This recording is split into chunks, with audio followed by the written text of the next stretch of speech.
Congress party का अनुशासन ही का परिणाम था कि प्रारूप समिति के प्रत्येक अनुच्छेद और संशोधन की नीति के प्रति आश्वस्त होकर उसे सभा में प्रस्तुत कर सकी। इसलिए इस सभा में प्रारूप संविधान के सुगमता के पारित हो जाने का सारा श्रेय कांग्रेस पार्टी को जाता है। के नाम के ऊपर, वक्फ के नाम पे हमारी संपत्ति छीनने की साजिश की जा रही है। आज हमें पूरे तरीके से जगदम्बिका पाल साहब ने हमारे माननीय नहीं अभी बैठो सुनना भी रखो। वक्फ के नाम के ऊपर हमारी प्रॉपर्टी छीनने की साजिश की जा रही है। वक्फ कानून देश में मुसलमान की स्थिति हो गई कि घर में रहेगा तो दंगाई मारेंगे और बाहर निकलेगा तो पुलिस मारेगी। साथ मैं आपसे कहना चाहता हूं, बस इस संविधान को जब बनाया गया तो संविधान को प्रस्तुत करते हुए बाबा साहेब भीमराव अम्बेडकर ने कहा था कि ये एक सामाजिक परिवर्तन का माध्यम है। उनकी दृष्टि में केवल कानूनी दस्तावेज नहीं बल्कि एक नैतिक प्रतिज्ञा है जो में न्याय, समानता, स्वतंत्रता, बंधुत्व के सिद्धांत से जोड़ती है। आज इस पवित्र ग्रंथ के संरक्षक के रूप में हमें अपने इन आदर्शों के प्रति अपने संकल्प को दोहराना चाहिए।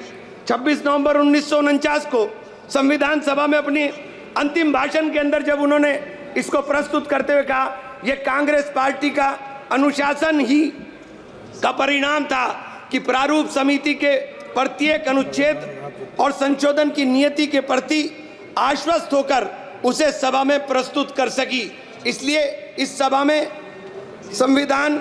प्रारूप संविधान के सुगमता के पारित हो जाने का सारा श्रेय कांग्रेस पार्टी को जाता है। हम लोग संविधान को बनाने वाले लोग हैं। हम संविधान को बनाने वाले, मानने वाले और संविधान को अपने सीने से लगाने वाले हैं। किसी के लिए एक किताब हो सकती है लेकिन हमारे लिए तो एक पवित्र ग्रंथ है। इसी ग्रंथ के माध्यम से हमें देश के अंदर बराबरी का अधिकार मिला। मान्यवर 2 मिनट इसी ग्रंथ के माध्यम से हमें अधिकार मिला। आज हमारे अधिकारों के ऊपर कुठाराघात हो रहा है। वक्फ के नाम के ऊपर, वक्फ के नाम पे हमारी संपत्ति छीनने की साजिश की जा रही है। आज हमें पूरे तरीके से जगदम्बिका पाल साहब ने हमारे माननीय नहीं अभी बैठो सुनना भी रखो। वक्फ के नाम के ऊपर हमारी प्रॉपर्टी छीनने की साजिश की जा रही है। वक्फ कानून ला करके सारी प्रॉपर्टी हड़पना चाहते हैं। आज पूरे देश के अंदर एक नफरत का माहौल हमारे खिलाफ खड़ा किया जा रहा है।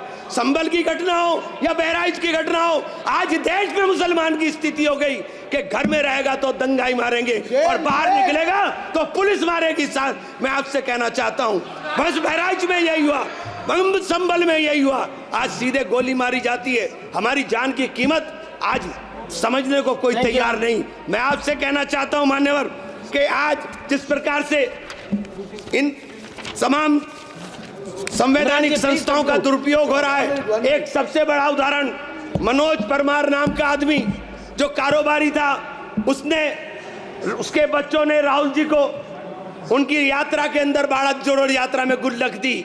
उसके घर पर ईडी की रेड हुई। उसने सुसाइड किया, अपनी पत्नी के साथ सुसाइड किया और सुसाइड नोट में लिखा कि ईडी के अधिकारी ने उसके कंधे पर पैर रखकर कहा कि तुम भाजपा ज्वाइन कर लो। प्लीज तुम भाजपा ज्वाइन कर लो। मैं कंक्लूड कर रहा हूं सर, तुम भाजपा ज्वाइन कर लो, तुम्हारी जान बच जाएगी। आज ईडी और सीबीआई का इस्तेमाल हमें डराने के लिए होगा।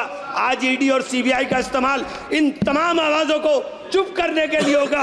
ये संविधान के पावन मौके पर जब हम संविधान के पर चर्चा कर रहे हैं तो हम इस संविधान की चर्चा में कहना चाहता हूं कि संविधान, मान्यवर माइक बंद हो गया, 1 मिनट।